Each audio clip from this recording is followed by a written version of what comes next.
People think you pop out of the womb with understanding business and that it's some sort of big failure if you don't get it. It's a skill just like everything else that needs support.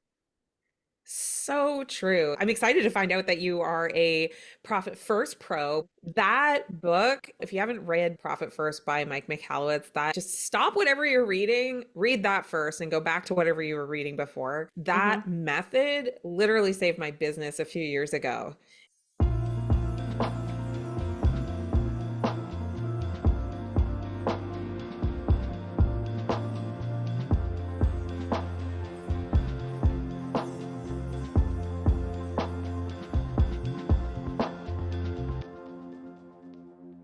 Well, hello and welcome back to the Amanda Kaufman Show.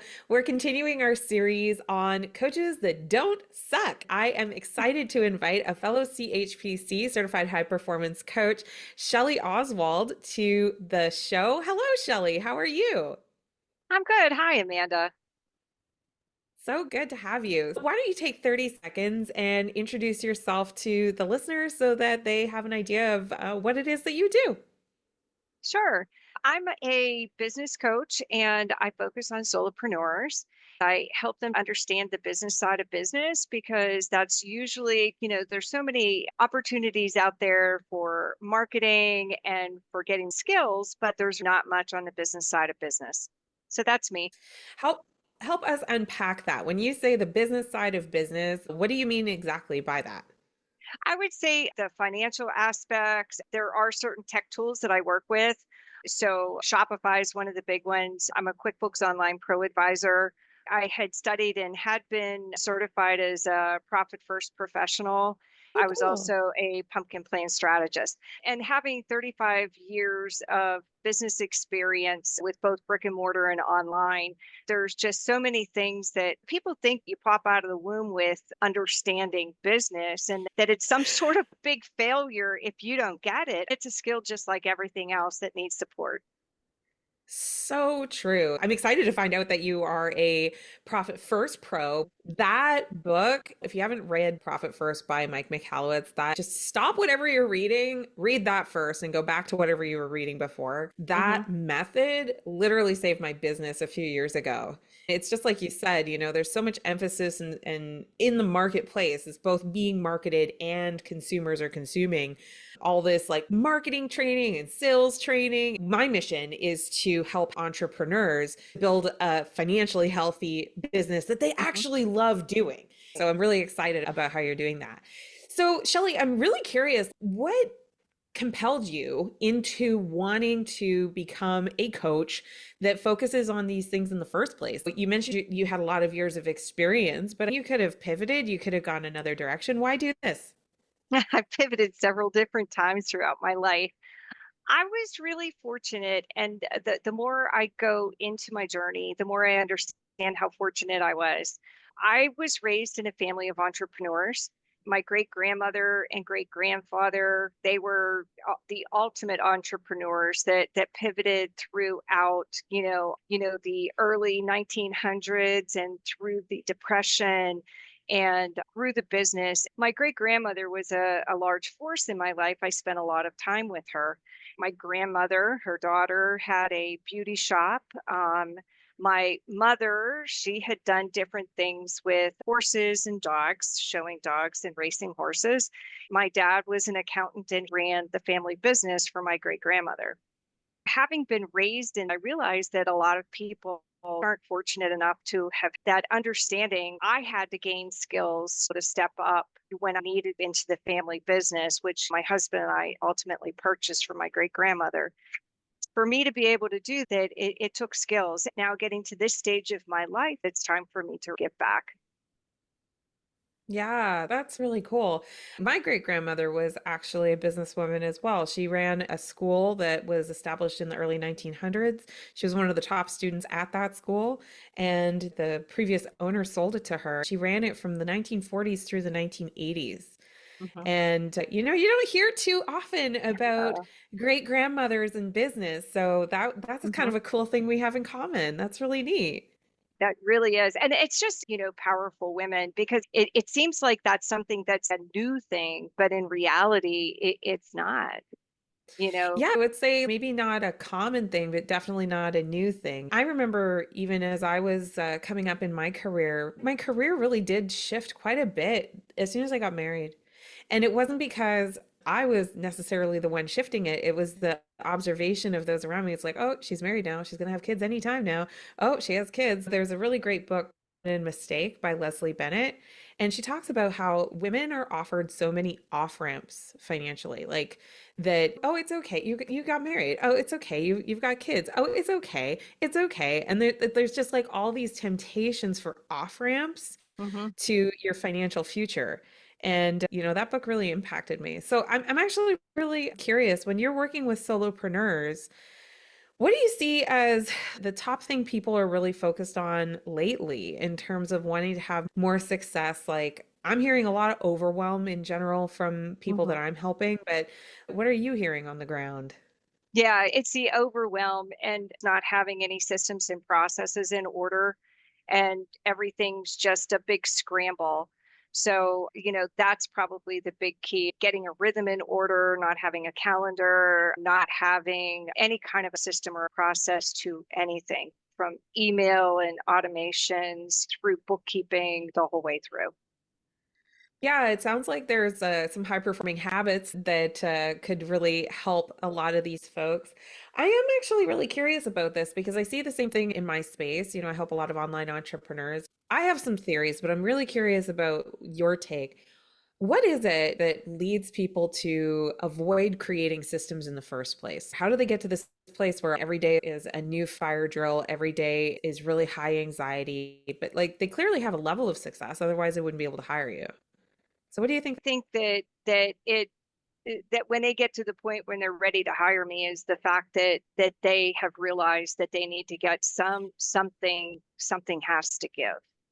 So they've gotten to a point where there's a crisis or they're just out of time, they're overwhelmed, they just don't know where they're going to go next.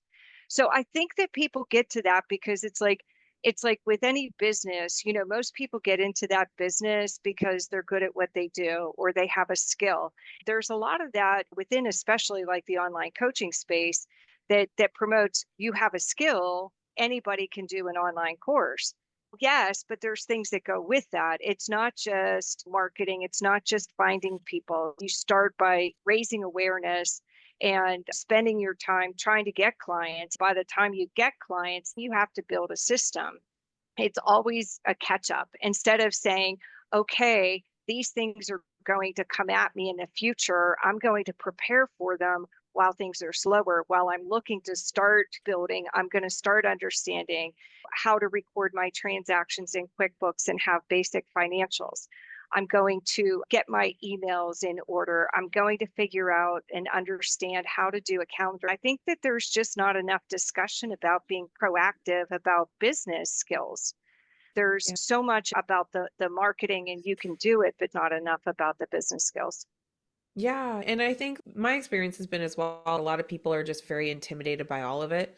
Even the marketing, it's a system, the regular rhythmic system. I think a lot of marketing that gets taught is very like this one hit wonder. Here's this one Mhm. campaign, or here's this one strategy that could help. One of the theories that I have is that people normalize overwhelm. They think, oh, that's normal. I should be really overwhelmed. Or a second thing that I often hear is like, I'll do it when I'm successful, then I'm going to go back and I'm going to create the records. Or, you know, are you hearing kind of the same thing? And if so, like what's your top strategy for somebody to get them like kind of out of that reactive place and into a proactive place? I would say, especially one of the groups that I've worked with has been farms because I have a farm. I We remember also us sell talking grass about fed, the yeah, Roomba. the chickens, yeah, and the cows. But especially with the farms, and I think this really goes, it's a generational kind of thing that there's the hustle culture that you need to work hard and that working hard is what's going to get you forward, not working smarter. And Yeah. that's where, especially with the business stuff, people get overwhelmed with not understanding where to start and not understanding that business isn't something, like I said, you just don't pop out of the womb and you're like, you've got business skills. It's something that Even if you you're have to fourth work at. generation, Even if you're right? fourth generation, that's one of the messages. Even if you come from a family of entrepreneurs where you see that everybody says that you can do it and you see it being done, there's still so many skills you need to learn. There's a different set of skills when you purchase a business, that business usually has some sort of systems and processes already set up. Whenever you're starting your own business, you have to create those. So it adds a whole nother level of Exactly. complexity that is usually not addressed whenever you hear the rah rah, you can start a business. You can do it, but just do it with your eyes wide open that it's absolutely crucial for you to be sustainable in the long run.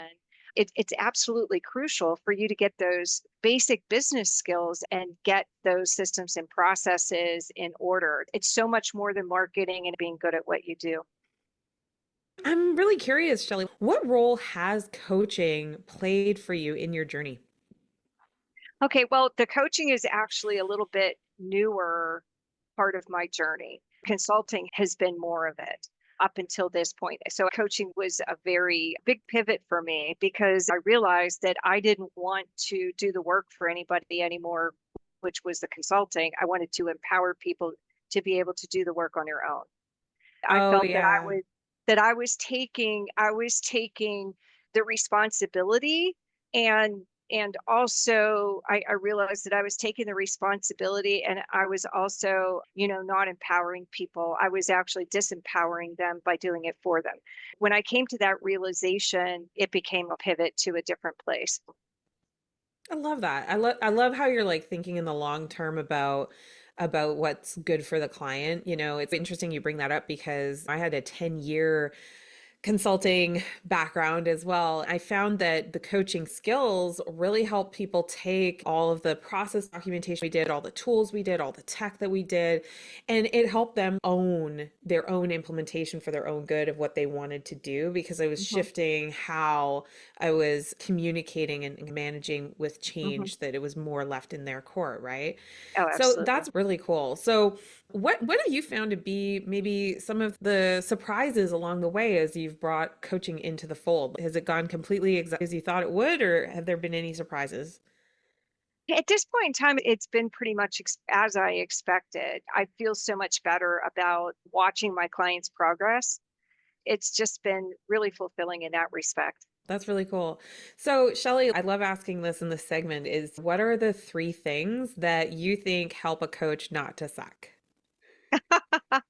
That- That's a good question. I think that the first thing is that you need to ask the hard questions. You Go there. you need to have the empathy for the person that you're working with, but you need to hold them accountable. And I think the third thing is you need to be organized. That's so good. I actually just did another podcast interview with someone and they said basically the same thing, especially that third point Good thing. about the organization. We were talking Hmm. about what it means to go pro. I like to tell people the coaching industry is a super low barrier to entry and a Oh, super yeah. high barrier to success because the success it requires you to I love systems. I'm like totally biased Hmm. there.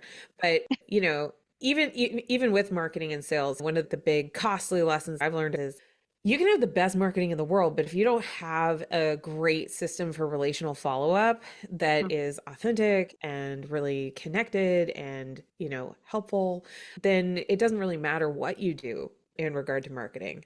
In sales, you could be the most die-hard committed salesperson, but if you don't have marketing to back you up, to showcase what your business is doing, you're going to find sales is always an uphill climb.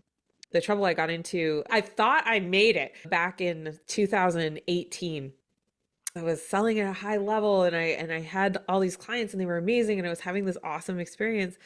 But I needed to learn what I learned in Profit First around systemized decision making regarding finance because I was so interested in growth and expansion and people were giving me advice all the time about having more team and having more systems. Before I knew it, my P&L was completely screwed up. Yeah. If people wanted to follow you or catch up with you, what's the best way for them to do that? Probably the best right now is on Instagram. at I am Shelly Oswald, SHELLYOSWALD. Yeah. What's one thing that you're really working on right now that you're excited about?